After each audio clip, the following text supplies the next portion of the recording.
네, 우리 요한복음 2장의 이제 첫 역사는 갈릴리 가나의 이야기로 이렇게 시작되고 있는데요.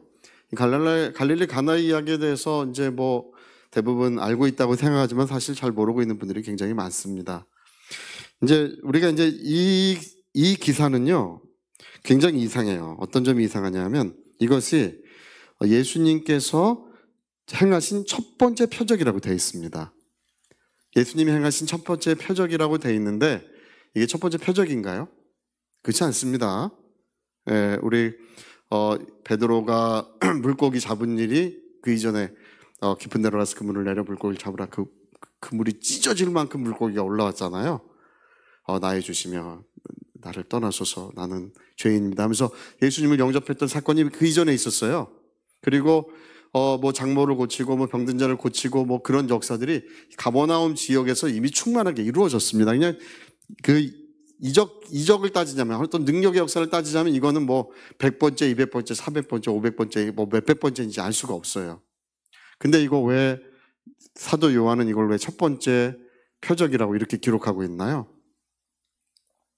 거기에 의미가 있는 거예요. 그게 이 가나 이야기를 기록한 이유예요. 사도 요한이 가나 혼인잔치 이야기를 기록한 것은 이것이 첫 번째 표적, 이 사인이라고 하는 말인데 이게 그냥 능력을 행한 것이 아니라는 것입니다. 이것은 어떤 메시지를 전하기 위하여 능력을 행하셨다 그 얘기예요. 첫 번째 표적이다. 그러니까 뭐 물고기를 올라오게 할 수 있어요. 귀신을 쫓아낼 수 있어요. 병든 자를 고칠 수 있어요. 그것은 이제 어떤 하나님께서 사람들을 돕는 어떤 은혜로운 이야기인데 근데 지금 이 가나 이야기는 그런 차원의 이야기가 아니라는 것입니다. 이 가나 혼인잔치의 이야기는 온 인류에게 전하는 여기에 메시지가 있다. 어떤 의미가 있다. 그래서 요한이 사인, 모든 사람에게 주는 사인이다. 첫 번째 사인이다. 이렇게 말한 거예요. 할렐루야. 메시지가 있다는 것입니다. 그래서 우리가 이제 이 사건을 살펴보면요. 이제 뭐 이 사건은 뭐 이제 굉장히 간략하게 시작합니다. 갈릴리 가나에 혼례가 있고 예수의 어머니도 거기 계셨다 이렇게 나오죠, 그렇죠? 예수의 어머니도 거기 계셨다. 그러니까 이제 아마 같이 간 것은 아닌 것 같아요. 예수님과 제자들은 혼례에 청함을 받았어요. 예수님과 제자들은 같이 청함을 받았으니까 이제 뭐 이렇게 같이 몰려서 이제 갔는데, 근데 아마 예수의 어머니가 거기 계셨다라고 하니까 와서 포도주가 없다 이렇게 말합니다. 포도주 없는 거 뭐 지금 뭐 생각할 땐 별로 큰일 아닌 것 같지만 그때 당시엔 포도주가 없으면 이제 결혼식이 실패하는 거예요. 결혼 예식의 실패? 그냥 결혼 예식의 실패로 끝나는 게 아니라 지금 이제 우리는 뭐 가문의 영광, 가문의 수치 이런 말 지금은 쓰지 않죠. 불과 반세기 전만 해도 우리나라에서는 여전히 가문이 중요했던 시기가 있습니다. 시집간 딸이 이제 그 파혼을 하고 이제 이혼을 하고 집으로 돌아올 때 집에서 잘 안 받아주잖아요. 그렇죠? 왜 안 받아줍니까? 가문의 수치라는 거죠. 가문의 수치. 놓고 시댁에 가서 뼈를 묻어라. 뭐 이렇게 하고 쫓아내고 뭐 이랬던 시대가 뭐 반세기, 한 세기 전만 해도 우리나라에 여전히 그런 것이 있었습니다. 그러니까 가문의 수치가 그 따님의 인생보다 중요한가요? 그전엔 그랬어요. 그전에는 아들이건 딸이건 뭐 영감이건 누구건 아무 상관없었어요. 그 가문의 그 집안의 소수는 누구든지 가문을 빛내는지 가문을 수치스럽게 하는지 그게 더없이 중요했던 시기가 있었던 것입니다. 그래서 지금 여기 혼인잔치는 실패하고 그 다음에 뭐가 되는 거예요? 가문의 수치가 되는 거예요. 이 사건이. 그러니까 이제 예수님이 물로 이제 포도주를 만드시는데 이렇게 물로 포도주를 만드시는 이 이야기가 사실은 이제 주님이 주시는 이제 그런 가장 중요하고 핵심적인 이제 메시지입니다. 이게 십자가의 사건으로 말미암아 우리 온 인류를 변화시키시는 또 우리의 영혼과 삶을 변화시켜 주시는 그 은혜를 의미하고 있어요. 정확히 그 이야기를 하기 위해서 이 혼인잔치의 이야기는 여기 쓰여져 있는 것입니다. 이 혼인잔치의 이야기에 비견할 수 있는 똑같은 사건이 그 광야에서도 있었어요. 홍해를 가르고 이제 이스라엘 백성이 광야를 지날 때 광야를 지날 때 이제 물이 없어가지고 다 곤고하고 정말 목말라서 애타하고 막 이랬었잖아요, 그렇죠? 근데 뭐 한참 가다 광야를 다 지나다가 저기 보니까 큰 그 호수가 나왔잖아요. 온 백성이 달려가 보니까 이게 쓴물이잖아요. 마라라고 하는 것이죠. 쓴물이 단물이 된 것. 예. 쓴물이 단물로 변한 그 사건, 그것과 물이 포도주가 된 이 사건, 그게 둘 다 하나님이 주시는 첫 번째 메시지로 기록이 되어 있습니다. 예. 광야에서의 첫 번째 메시지, 그게 뭐예요? 예. 쓴물이 단물이 되는, 이게 이게 써서 못 먹잖아요, 그렇죠? 써서 못 먹는 거를 하나님께서 뭐라 그러냐면, 거기다가 나무를 던져라, 나무 던져라, 나무. 그럼 나무 던지면 쓴물이, 독이 있는 물, 쓰다는 게 이제 독이 있어서 못 먹는 거예요. 먹으면 붓고 이제 살 수가 없으니까. 여러분, 나무를 던지면 단물이 되나요? 지금 그 근동학자들은 그 연구를 많이 해가지고 아마 뭐 어떤 나무를 던지면 그게 독이 좀 중화되지 않을까, 그 연구를 지금까지 하고 있어요. 예. 그런 이야기가 아니죠. 할렐루야. 아니, 장대에 노뱀 달린 거 보면 치유가 되나요? 그게 과학적으로, 의학적으로 설명할 수 있습니까? 그런 이야기가 아닌데 자꾸 이제 그런 거 하는 거예요. 뭐 심지어는 아직도 에덴 동산 찾아다니는 사람이 있습니다. 어디 있는 줄 알고. 좀 노아 방주 때 없어졌는데 그 찾아다니는 사람이 있어요. 그러니까 그런 이야기를 하는 게 아닙니다. 지금 여기 그 쓴물, 너무 써서 먹을 수 없는 그 물에 나무를 던져라. 이 나무는 바로 그리스도의 십자가의 사건을 의미하고 있습니다. 바로 주님이 주신 십자가의 사랑, 십자가의 은혜가 쓴물이 단물로 변화된다는 것입니다. 할렐루야. 오늘 여기 똑같은 사건을 말하고 있습니다. 이 혼인잔치 이야기가 그것과 쌍벽을 이루면서 첫 번째 이적으로 쓰여져 있는 것이 똑같은 이유예요. 예수님의 십자가의 사건은 물이 포도주로 변화되는 놀라운 은혜가 이루어지게 하시는 것입니다. 할렐루야. 저와 여러분은 쓴물이었고 십자가의 사건을 통해 단물이 된 줄 믿습니다. 근데 교회 바깥에 저기들은 아직까지 죄다 쓴물이에요. 그렇죠? 거기다 뭘 던지면 된다고요? 나무를 던지면 돼요. 나무를 던지면 단물로 다 변화되는 거예요. 저와 여러분은 물이 포도주가 된 줄로 믿습니다. 그래서 이제 요한복음은 그것이 요한복음 3장의 십자가의 사건을 언급하면서 바로 거듭남을 그래서 이야기하고 있는 거예요. 할렐루야. 예.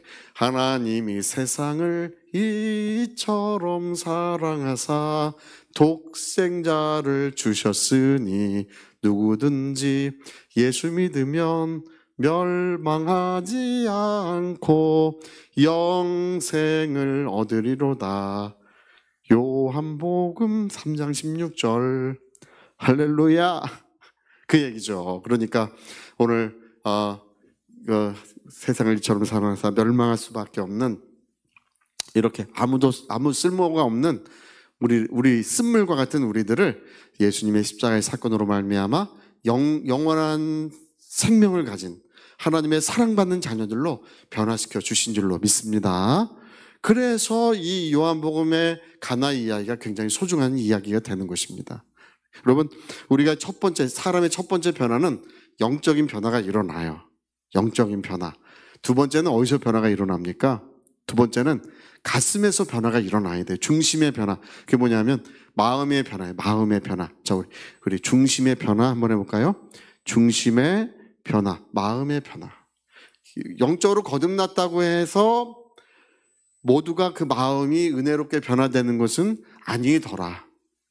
거듭난 사람이라고 해도, 여러분 보세요. 이게 정말 불신자보다 못나게 살고 뭐 더 다혈질로 살고 그런 그리스도인도 얼마나 많습니까? 저도 이제 성질이 점점 죽어가는 중이에요. 할렐루야. 그래서 제가 운전을 하다 이렇게 가만히 가다 보면 누가 이렇게 확 껴들고 그러면 그냥 순간 그 0.1초 사이에 화가 벌컥 나요. 근데 제가 이렇게 가만 보면 저 사람 예수 안 믿는지 믿는 사람인지 안 믿는 사람인지 모르는데 저보다 훨씬 인격이 좋은 운전자들이 굉장히 많아요. 할렐루야. 그래서 제가 이제 그런 걸 보면서 반성도 하고 또 때로는 회개도 하면서 하나님, 정말 이 마음의 변화, 아직 변화되지 않은 우리의 마음이 새롭게 함으로 변화를 받는 것이 그 영적인 변화, 영혼의 거듭남 다음에는 변화되지 않은 마음이 변화되어야 될 줄로 믿습니다. 할렐루야. 맨날 세상 사랑하고 죄 짓는 거 좋아하고 그리고 뭐 친구 따라 강남 간다고 세상 친구들과 어울리기 좋아하는 그런 사람들이 다 새롭게 변화를 받는 것입니다. 이게 중심의 변화, 마음의 변화가 두 번째 와요. 세 번째 변화가 진짜 중요한데 여러분, 이 세 번째 변화를까지 가야 우리는 하나님의 영광 보는 것입니다. 그게 어떤 변화냐 하면 머리의 변화예요. 할렐루야. 영적인 변화. 영적인 변화는 그 다음에 뭘로 가야 되냐고요? 마음의 변화로 가야 되고, 마음이 새롭게 함으로 변화를 받으면 지식에까지, 머리에까지 변화를 받아야 된다. 할렐루야. 머리까지 변화가 돼야 된다. 그래서 그것을 뭐라고 부르냐면 가치관의 변화 또는 시야의 변화, 시각의 변화, 눈의 변화예요. 눈의 변화. 내가 뭐를 보는데, 여러분 옛날에 뭐 최영 장군인가요? 네, 돌덩이가 금덩이가 돌덩이로 보이더라. 뭐 그런 얘기 하잖아, 그렇죠?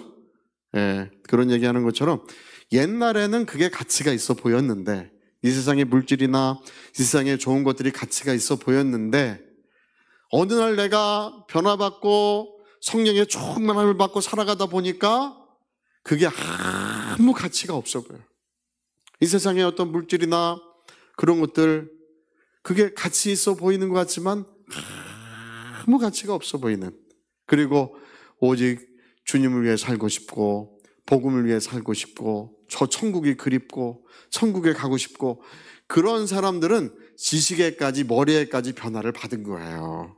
가치관의 변화가, 머리의 변화가 일어나야 될 줄로 믿습니다. 제가 가만히 보면 마귀가 이 머리를 좋아해요. 머리를. 그래서 여러분 성경에 보면은 가룟 유다의 머리에 예수를 팔려는 생각을 넣었다 이렇게 돼 있죠. 머리를 좋아해요. 마귀가 머리에 뭘 집어넣길 좋아해요. 제가 예전에 환상 볼 때, 기도할 때 어떤 환상이 보였는데 마귀가, 귀신들이 서가지고 머리에다 뭐 집어넣는 걸 봤어요. 예, 그 앞에 우리 청년부 수련회 때 기도하고 있는데 그 앞에 어떤 청년 앉아 있는데 눈을 떠도 보이고 감아도 보여요. 둘인가 귀신 서가지고 머리에다가 계속 뭘 집어넣고 있더라고. 머리에다가. 이 가룟 유다의 머리에다가 뭘 집어넣었다고요? 예수를 팔려는 생각을 넣었더니 그때부터 가룟 유다는 주님의 말씀이 은혜가 안 되고 성령의 감동이 없어지고 맨날 생각하는 것이, 야, 내가 이렇게 하면 되는데 저렇게 하면 되는데, 인간적인 생각이 그를 사로잡더라는 것입니다. 여러분, 우리는 그래서 머리가 아름답고 머리가 깨끗해야 될 줄로 믿습니다. 기도 많이 하시는 분들은요, 머리가 깨끗한 분들이에요. 머리에 잡념이 많은 사람들은 기도 오래 하기 참 어렵습니다. 왜? 5분만 지나도 보세요. 기도 안 하다 기도하시는 분들은 다 증상이 똑같아. 똑같은 증상이 있는데 설거지 안 했지. 그런 게 생각이 나요. 내가 그 공과금 냈나 안 냈나? 그런 게 생각이 나. 그리고 누구한테 전화해야 되는데, 맞아. 우리 뭐 아들이든지 뭐 아버지라든지 어머니라든지 누구한테 전화해야 되는데, 그 5분 정도 지나서 머리에 그런 것이 들어올 때는 어떻게 해야 된다? 사탄아, 예수 이름으로 떠나가라! 할렐루야! 그게 영적이라는 거 아셔야 합니다. 그게 자연적인 것이 아니고 영적인 미혹이 그 가운데 있다는 걸 아셔야 합니다. 예. 그래서 오늘 여러분, 우리 빌립보 교회를 전도할 때 그 바울과 실로가 감옥에 갇혔었잖아요. 그렇죠? 신라가 감옥에 갇혔었잖아요. 근데 거기 피투성이가 돼가지고 손가발에 착고가 이제 채워져 있는데, 이렇게 뭐 수갑 같은 거 채우고 발에도 이제 못 도망가게 그 쇠사들로 채워놓은 거죠. 그 몸은 이제 피투성이가 됐어요. 얼마나 맞았는지. 여러분, 남이 맞은 거는 사실 잘 안 느껴져, 그렇죠? 남이 맞은 건 잘 안 느껴져. 근데 나한테 바늘 하나만 찌른다고 해보세요. 얼마나 실감이 나는지. 제가 아는 분, 목사님 한 분은 여기 나이타 여기 넣고 다니는 분 있어요. 실제로 나이타 넣고 다니다가 예수 안 믿으면 지옥 갑니다. 예수 믿고 꼭 구원받고 천국 가셔야 됩니다. 이렇게 하면 아유 뭐 지옥이요 뭐 어쩌고 하면 지옥 별거 아닌 줄 아느냐고 손 일로 줘보시라고. 이렇게 손 이렇게 주잖아요. 아 목사님 왜 그러시냐고 손 이렇게 주면 나이타 얼른 꺼내가지고 손 막 이렇게 불 켜고 지질라 그래요. 이렇게. 목사님 왜 그러시냐고 이게 왜 이거 내 손 왜 그러시냐고 막 이렇게 다 그래요. 그분은 이제 그렇게 전도를 열심히 하시는데 그 광주에 그래서 큰 교회를 이루셨어요. 전도 열심히 하셔가지고. 근데 제가 보면은 실제로 그래요. 여러분 우리 인생이 그렇게 피투성이가 되고 또 손과 발에 착구가 채워지고 감옥에 갇혔을 때 그때 뭐가 그렇게 좋고 뭐가 그렇게 기쁩니까? 바울과 실라는 거기서 감사와 찬송을 하나님께 드렸다는 것입니다. 할렐루야.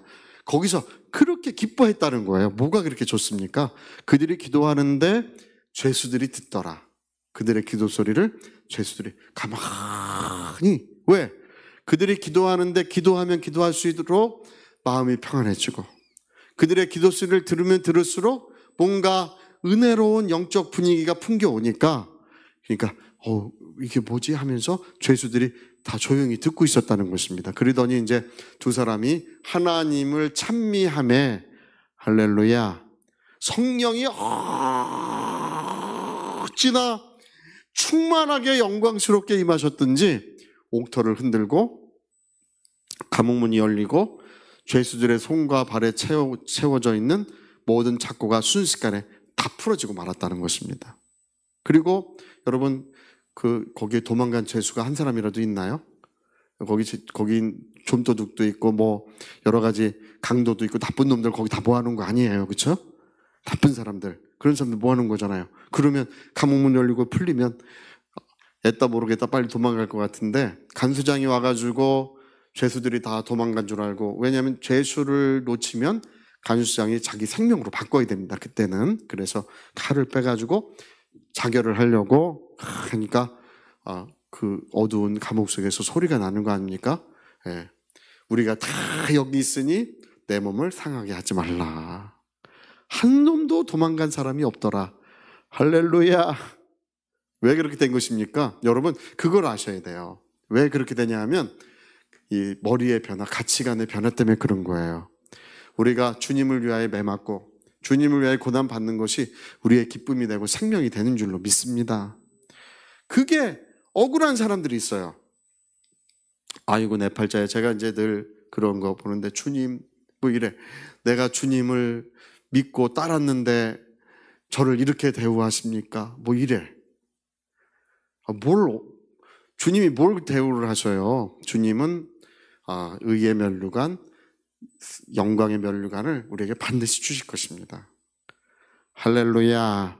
그러니까 여러분 우리는 오늘 우리 신앙생활 우리 여기 요 포도주의 변화라고 하는 거 주님이 물을 포도주가 되게 하시는 것은 첫 번째는 거듭남이고 마음을 새롭게 함으로 변화를 받는 것이고 마침내 머리에까지 변화를 받아야 이게 포도주가 되는 거예요. 할렐루야. 아직 반만 포도주가 되신 분이 있고 안에만 포도주가 되신 분이 있는데 우리가 안과 밖이 다 주님의 이 첫 번째 이적과 같이 주님이 사랑하실 만한 포도주가 되시기를 예수 이름으로 축복합니다. 할렐루야. 자, 우리 같이 한번 기도하시겠습니다. 우리 한번 기도하실 때 이 가나의 첫 번째 이적은 그 이후에 주님이 말씀하시는 영원히 마르지 않는 샘이라든지 아니면 거듭남이라든지 그 이후에 말씀하시는 모든 그런 내용들과 계속 연관이 되고 있습니다. 그것은 우리의 영혼을 변화시키고 삶을 변화시켜 주시는 하나님의 놀라운 역사를 의미하고 있어요. 물과 같은 쓴물과 같은 나를 정말 포도주와 같이 귀중한 것으로 주님 변화시켜 주고 계십니다. 우리 위하여 통성으로 기도하시겠습니다.